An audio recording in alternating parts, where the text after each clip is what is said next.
Uy, ang dami ulit platy sa pond. Hi everyone, this is Zay from Zay Aquatics. So may biglang nag-surprise visit dito sa Zay Aquatics. Yan, si Moon. And ayan, dinahal niya tayo ng mga pasalubong. Yan, mga platy. Ang lalaki ng iba dyan.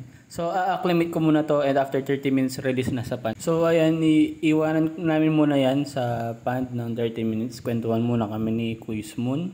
Yan, galing pa siyang QC. Nagbike siya papunta Bulacan. So eto na nga at ililipat ko na yung mga platy sa pond. Yan, ang lalaki oh. Breeder na yung iba dito, may mga buntis din. Yan. So dito ko sila paparamihin sa pond. Yan, para magandang tingnan yung pond natin, may ibang kulay ng isda.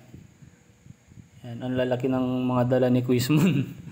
Yan, panigurado mabilis lang dumami yan dito sa pond. So ayan na nga at ang dami na ulit platy dito sa pond. Yan, kasama nila yung mga guppy chops dyan, pero baka hiwalay ko na din.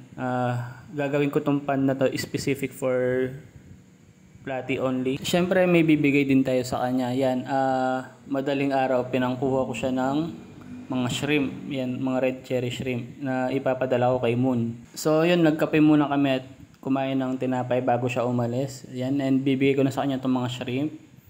Yan. Sana nagustuhan niya. So ayun, yun lang muna for today's video. Yan, paalis na si Moon dyan. 3:40 na madaling araw. Yun, so salamat ulit Moon sa pagdaan sa Zay Aquatics. And yun lang, happy fish keeping!